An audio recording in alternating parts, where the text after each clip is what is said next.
In this video, I'm going to show you how to remove anything from a photo in Photoshop. In this video, I'm going to show you how to remove distracting elements from a photo using 3 different techniques.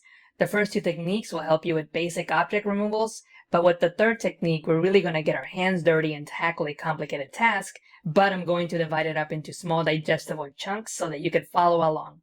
Okay, let's get started. We're going to work with this image. We have a couple walking on the beach and we have a photo bomber. And if we wanted to remove this photo bomber from the photo, we could do so very, very easily. First, duplicate the layer to work non-destructively. You can press Ctrl J, Command J on the Mac, and we can call that layer Edit. Then you can select the lasso tool. And with the lasso tool, we can just simply freehand a selection. So we're going to freehand a selection around the photo bomber. And it doesn't have to be very precise as long as you go around her. But having said that, try to keep as much of the original background as you can. So you can hold Alt, Option on the Mac, and click and drag to subtract from the selection.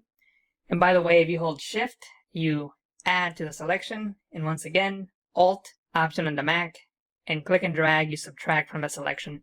With the selection active, you can go into Edit, Fill, and we're going to select Content Aware from the dropdown and make sure that you have color adaptation checked and press OK.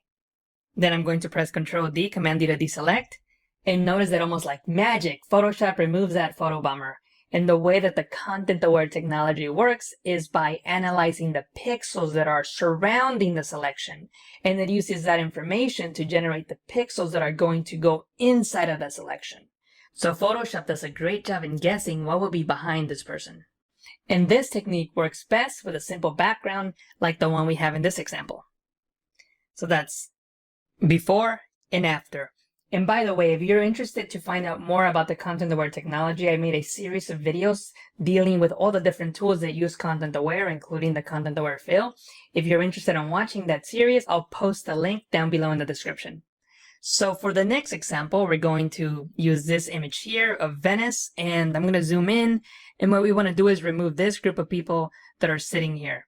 So what I could do is I could try to do what I just did, use the Content Aware Fill. But as you will see, it won't give us the results that we're looking for. So let me just make a really quick selection and go into Edit, Fill, Content Aware. And notice that Photoshop didn't do that good of a job this time. It included elements that I do not want to have in the photo. So I'm going to press Ctrl Alt Z, Command Option Z on the Mac to undo. And actually, to work non-destructively, I'm going to duplicate this layer. So I'm going to press Ctrl J, Command J on the Mac. And we're going to use a different tool. And the tool that we're going to use is this tool here called the Patch tool, which is nested under the Spot Healing Brush tool. Also, make sure that Normal and Source are selected. Then I'm going to click and drag and make a selection around the pixels that I want to replace. With the selection active, I'm going to zoom out and look for an area to sample from. So it looks like this area is very similar to the area where they're sitting on. So I'm going to click and drag over to that side, and you can see the preview inside of the selection, and I can try to match it as best as I can. When I'm happy with the area, I can just release and then press Ctrl D, Command D to deselect, and notice that Photoshop did a much better job. The reason that I didn't select this side here is that there's a shadow from this lamppost, so I didn't want to duplicate that. The edit wasn't perfect, and it was mainly because I didn't drop the selection in the right area, so I can try that again. Let me click and drag and just try to get a better, closer match.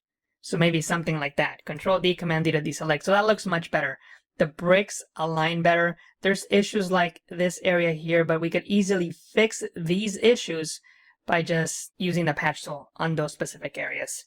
Then I can double click on the Hand tool, zoom out, and you can see the before and the after.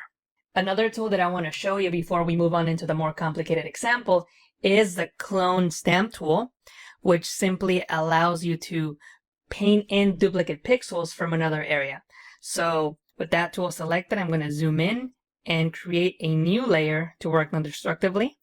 And with this layer, I can make sure that current and below are selected, or all layers. It really doesn't matter in this example, so I'll leave it on current and below. Then I can just select areas to copy pixels from. So if I wanted to remove this lamppost, I can start maybe in this corner here, and then use the bracket keys on the keyboard to increase the size of my brush, and I can try to align what I just copied, what I just sampled, this area here, and align it to the other window, and then I can paint in those pixels like so. And I know I'm getting a little of the shadow, but that's okay. And then I can sample from a different area, maybe this area here, and align it as best as I can, and paint away the rest of the lamp, like so. And I'm not going to spend too much time in this example because the example that I really want to show you is the one after this. But you can see how you can start painting things away non-destructively using the clone stamp tool. And this is basically what we did in just a couple minutes. Really quickly, we were able to remove that lamppost. And there's a couple of details there that, again, we're not going to spend the time on now because I want to spend more time in the next example. So we're going to work with this image here. And what we're trying to do is remove the truck from the background. So first of all, we want to work non-destructively. So I'm going to press Control-J, Command-J on the Mac twice to duplicate the layer 2 times. The layer on top will be the model, and the layer below that will be the background. And just like with a lot of things in Photoshop, I like to separate my elements so that they're easier to control. So even though we're going to work with a single image, we're still going to use different layers to control different elements. And I think that makes it easier to work with. So now that we have these 2 layers set up, I'm going to select my model layer and then click on the quick selection tool. You can click and drag and make a selection around the model. If you're working with Photoshop CC and newer, you can click on Select Subject while the quick selection tool is selected, and Photoshop will make a selection based on whatever it thinks the main subject is, in this case the model. And Photoshop does a fairly good job. It's not going to be perfect. You can click and drag to add to the selection, and you can also subtract from the selection by holding Alt option on the Mac and clicking on areas that shouldn't be selected, like these areas there. And by the way, the selection doesn't need to be perfect. As long as you mask out the areas near the distractive object, you should be fine. I'm going to zoom in and just make sure that it selected the bracelet and it missed one piece. But overall, it did a really good job. I'm going to create a layer mask. And now we have a layer that just contains the model. And now we're going to create a layer that only contains the background. To do so, I'm going to use the model layer mask. So I'm going to hold Control, that's Command on the Mac, and click on the layer mask thumbnail to load the layer mask as a selection. Notice that my model layer is disabled, and I'm going to select the background layer. With the background layer selected, I'm going to go into Select, Modify, Expand, and this is going to make my mask larger. And I'm going to expand it by 5 pixels, but this may be different for you depending on the size of your photo. This is a fairly large image, so I'm using 5 pixels. In some cases, you may need 2 or maybe even 3. So we'll go for 5 in this case. But the point is that now I have that space in between my subject and the background. With the background selected, I'm going to hold Shift and Backspace to bring up the fill window. Then under Contents, I'm going to select Content Aware, make sure the color adaptation is checked, and press OK. And Photoshop is going to remove the model from this photo. It's not going to do a perfect job, but that's okay. We're going to continue building upon this background to just create a clean background for our model. So we have a background and a model layer. What I'm going to do now is look at my photo, look at the pixels that I need to replace, then look at the pixels in the photo that I can use to clone, copy, or somehow use to cover the car. So right off the bat, I'm noticing that I have these columns here. 1 column, 2, 3, 4, and 5. In this column, we can pretty much use the whole thing. Then we have these windows. So I'm probably going to use this window here to replicate it at least 3 times to use in these 3 areas. Then we have this sign. I'm not really sure what that is, but it looks like some sort of advert, but we can copy it and place it on the other side. Then we also have to duplicate parts of the street And I'll start there because I think that's the easiest place to start. And that's what you have to do in your photo. Look at the contents and see what you can take and duplicate. I'm just going to create a selection using the rectangular marquee tool. Then I'm going to press Ctrl J, Command J on the Mac to duplicate that. So now I have this duplicate. One thing that I should have mentioned, and I'll undo that so you can see it, is that when I selected the rectangular marquee tool, I had a feather of 3 pixels. That means that the edges will not be sharp. They're going to be blurry 3 pixels. And I left that value on purpose because I don't want sharp edges. I want smooth edges. So when I copy something and I paste it somewhere else, I won't see that sharp edge. So once again, Ctrl J, Command J to duplicate. And I have that piece right there. And I'm going to move it over to this side. Now, obviously the colors don't match, but we can fix that. I can create a levels adjustment layer, clip it to the layer below it so that the only thing the levels adjustment layer affects is the strip right below it. So notice how if I make an adjustment, it only affects that strip. So I can click on the black point and drag it to the right until it matches the luminance of that area. Then with the layer mask selected, I can press Ctrl I, Command I on the Mac to invert to make the layer mask black, which will hide the adjustment.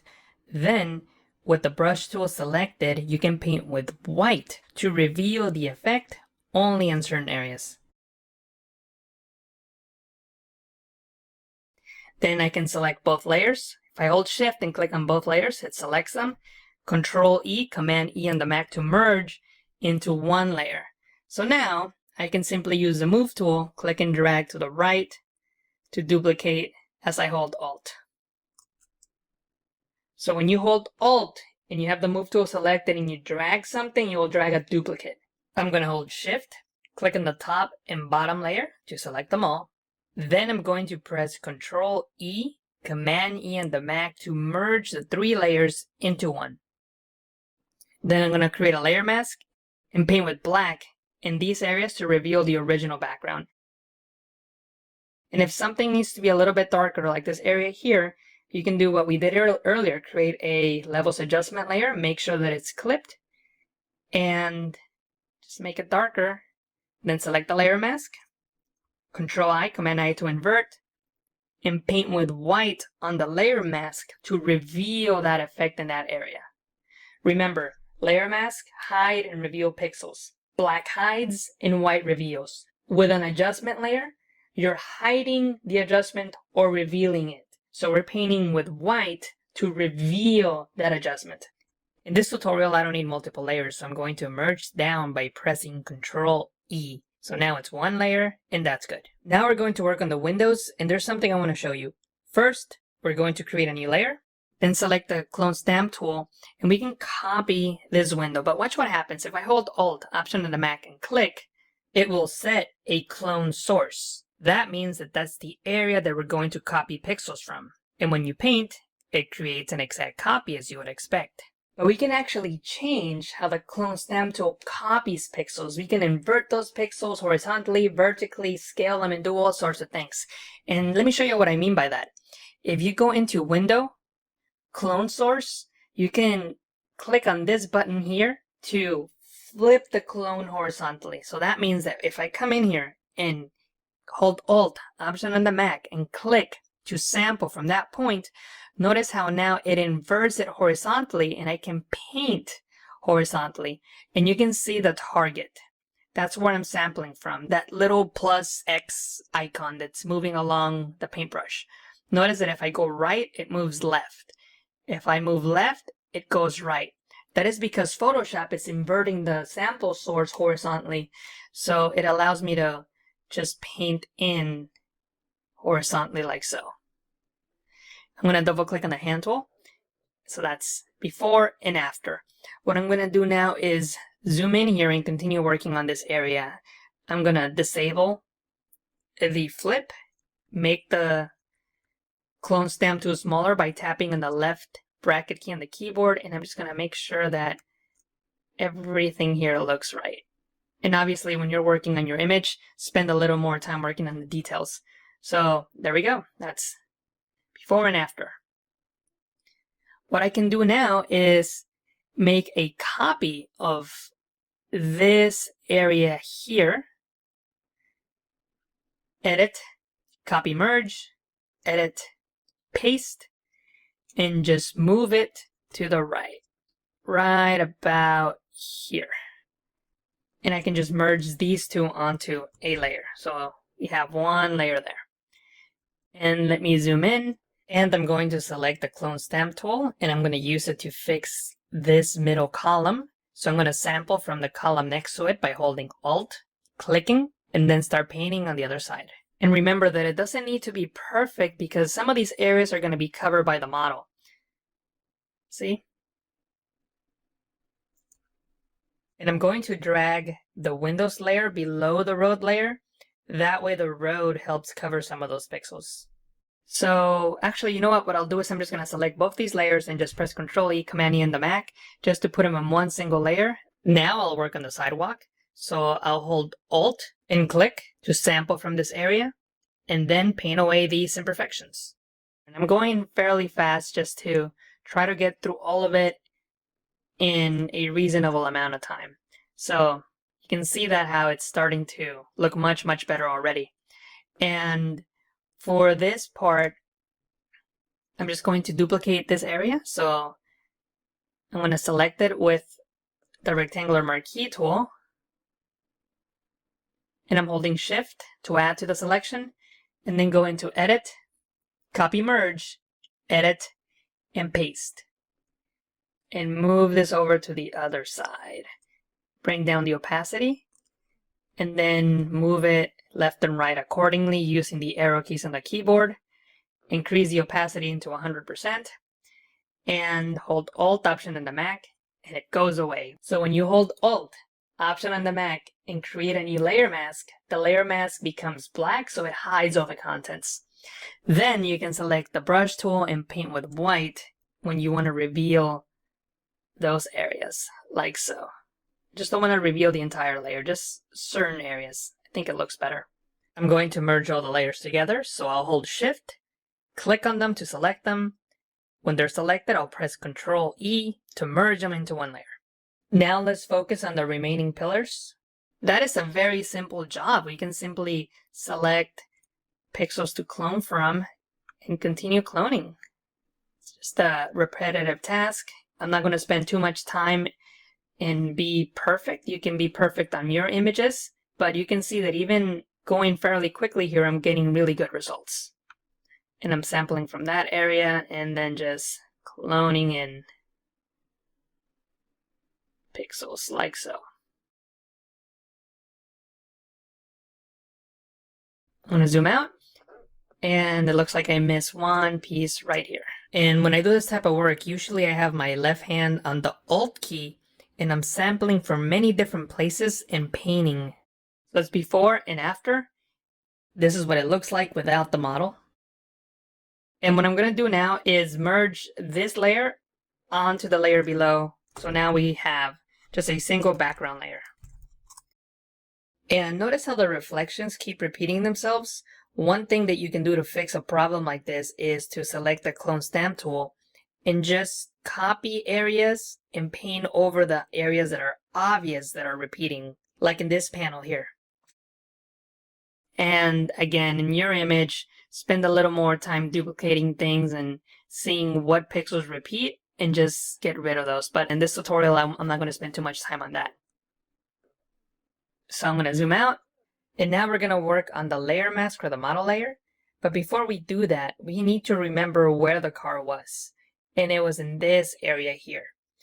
So I'm going to select everything, then press Ctrl G, Command G on the Mac to put those layers into a group, and I'll call it Edit. Then I'll create a layer mask, and I'll paint with black to reveal the original pixels found in the background. And I'm doing so because I don't want to keep using the pixels that I duplicated over and over again because it'll be obvious that it's a duplicate. So I'm trying to use as many of the original pixels as possible. And in areas where we have the car, obviously that's the areas that we really want to fine-tune the selection. So the only areas that I really want to focus on are the areas that are really close to the model there. And I'm going to do that in the model layer. So in the model layer, I'm going to hide these pixels away. And obviously this is where you want to spend a lot of your time fine-tuning the selection so that it's more believable. And this is why I like this method, because I can paint with black on that layer mask, hide the edges, and the background comes through. So those are the basic steps for removing a distracting object from a photo. Please let me know in the comments below what you learned by watching this video. And don't forget to click on that subscribe and notification buttons. Thank you so much for watching, and I'll see you in the next tutorial.